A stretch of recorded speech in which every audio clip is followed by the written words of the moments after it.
Hey there, Central Ohio. I'm 10 Weather Impact meteorologist Michael Behrens alongside Jay Plyburn. The one and only. The one and only. Both of us are the one and only. All right, here's what I need you to do. We got a holiday weekend coming up, so let's get this rain over with. It's been coming for a few days now. Yeah. I want nice weather for the holiday weekend. You know, I think I can help out with that. Oh, good. We can get this rain out of here for the holiday weekend, but Memorial Day, usually we're thinking like, cookouts for the weekend, 70s, pools. 80s, maybe 90s. Yeah, warm weather.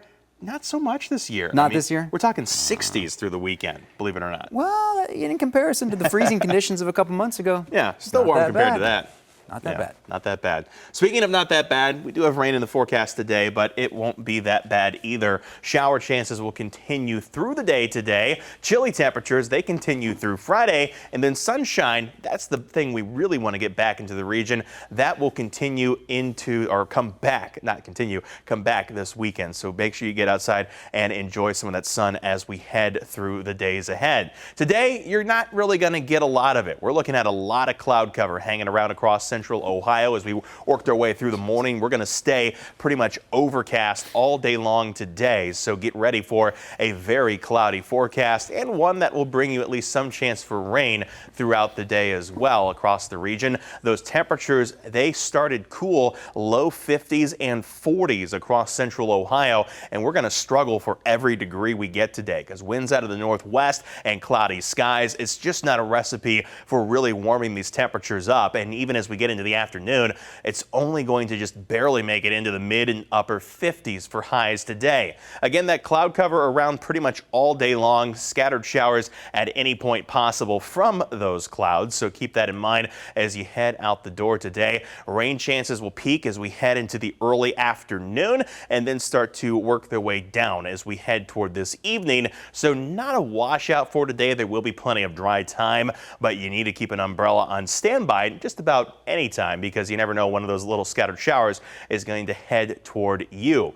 This is all the back end of a system that brought us storms this week, including yesterday, still spinning its way off to the northeast, but that moisture working its way down into Ohio again today. You can see those bands of showers early in the day stretching all the way back out, even as far as Minnesota as of Thursday morning. So we've got a little bit of moisture left to get through before we can get back to dry weather as we head toward the holiday weekend. Here's your hour-by-hour forecast heading through today. Those scattered showers becoming more numerous again through the midday and into the afternoon. They start to fade out as we work our way through this evening, but we'll still see scattered showers around for the evening commute. Keep that in mind. As we head past midnight tonight, we'll start to push some of the cloud cover out. We'll push some of the moisture out, but we're not quite completely done with this system as we head into tomorrow. Friday morning, pretty quiet conditions across the region, but as cloud cover develops heading into the afternoon, could again see a few stray showers push through late Friday into Friday evening.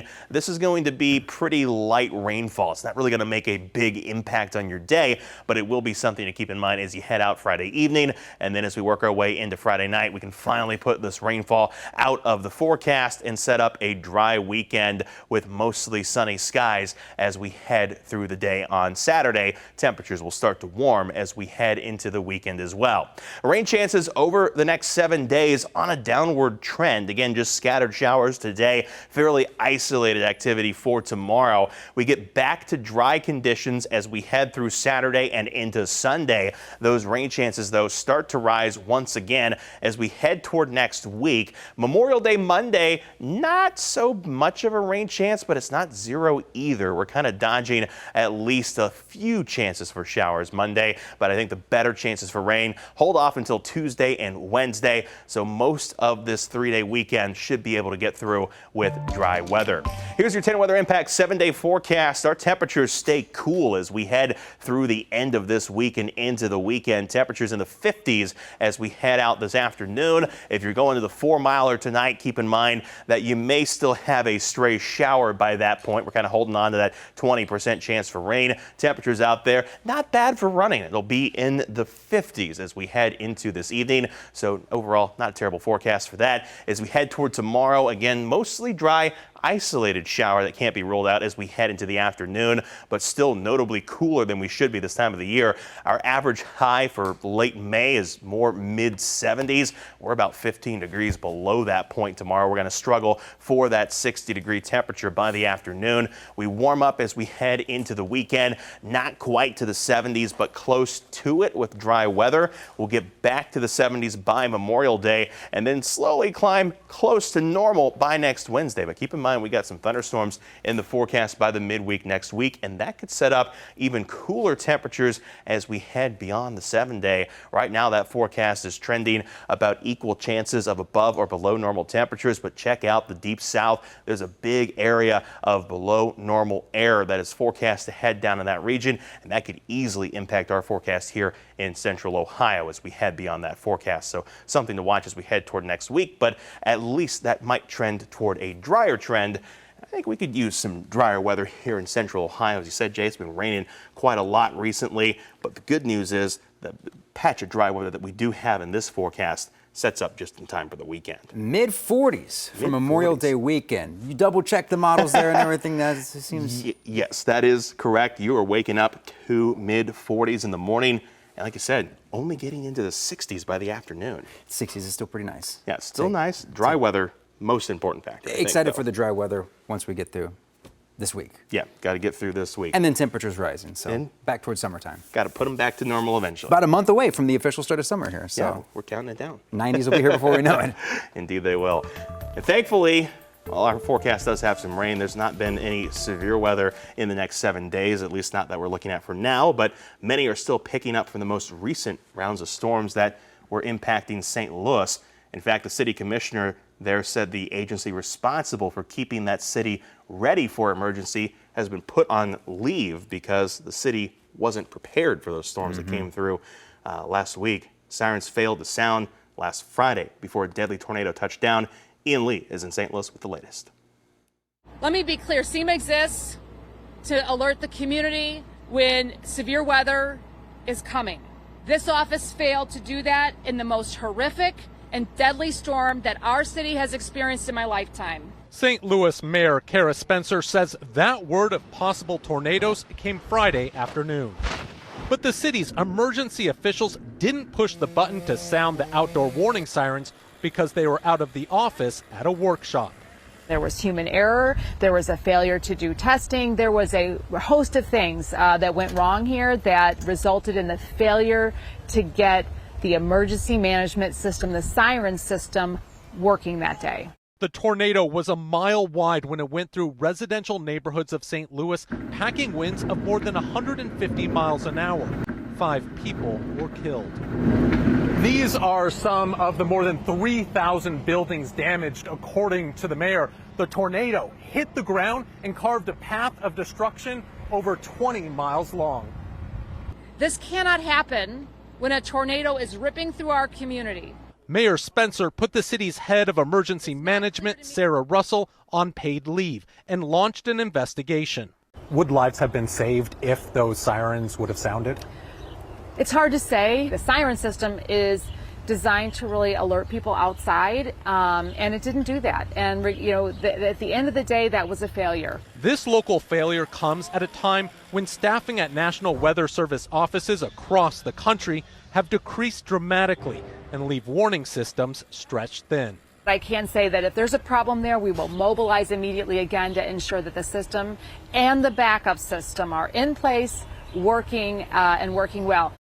I've covered wars on 3 continents, and the destruction here is similar to what I've seen on those front lines. Homes and buildings destroyed. The mayor tells me that the city desperately needs federal aid to repair and rebuild what's estimated to be over $1 billion in damages.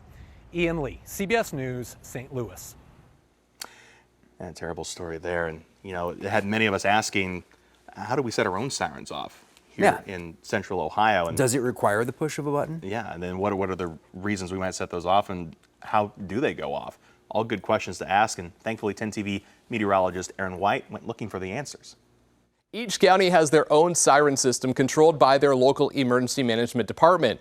In Franklin County, there are 198 sirens located throughout the county and are broken down into 4 different zones. So, for example, if a tornado warning is issued for a portion of zones 1 and 2, then only those sirens will sound. In Delaware County, 13 sirens will automatically sound across the entire county when a tornado warning is issued. I spoke with Alex McCarthy, the Director of Emergency Management for the county, about their outdoor warning siren system. Anytime a tornado warning is issued within Delaware County, the sirens will automatically sound off across the whole county. There's going to be a 3-minute tone, followed by 7 minutes of silence so the sirens can cool down. After that initial round, we'll manually press the button every 10 minutes to keep those sirens going for the entire duration of that tornado warning. Here in Delaware County, that particular box is located in the 911 Central Dispatch Center. And what's nice about that is it's staffed 24/7. So regardless day or night, if a tornado warning is issued, somebody will be there to make sure that our sirens are able to sound. And while the sirens are good for alerting people of threatening weather, they're designed for alerting people outside. So ensure that you have other means to receive severe weather information, and you can always get that from us here on 10 TV with the 10 TV app and also through a NOAA weather radio. And one thing to keep in mind on your phone, also ensure that you have those emergency alerts turned on so that you are prepared for when severe weather will strike.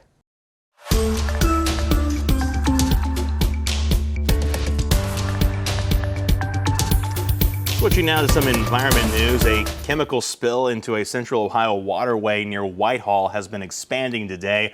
What started as a one-site cleanup now includes thousands of gallons of a toxic liquid that are flowing down Mason Run all the way south of Obetz. We first told you about this Tuesday night when a rail fuel tanker spilled kerosene into the water. First responders say that this is not a public safety concern, but they still want the chemical gone. The rain over the past several days is moving the spill nearly 3 miles down that waterway. The Columbus Division of Fire Lieutenant Nicholas Davis says that crews are working to make sure it doesn't become a bigger problem and put people's health at risk. It would become a risk if we got it into like the treatment facility and then it dispersed into like residents' homes, right? It hasn't gotten to that point. Lieutenant Davis says the EPA crews will likely be monitoring the contaminated areas over the next few days in case the fuel spreads further downstream. So definitely something they want to clean up there. It makes you wonder if we hadn't had the rain over the past couple of days, if it would have spread as far as it did. But I say, of course, the less water you put down that waterway, the easier it is to kind of contain something and clean something up. And dry weather this weekend hopefully will help them get that spill. I would hope so, yeah. Put all the way back together. They said 24, 48 hours. I think they hopefully have it taken care of. Yeah, hopefully others continue there. And continuing now with our environmental coverage, let's take a look at some bigger issues around the nation with CBS News Climate Watch.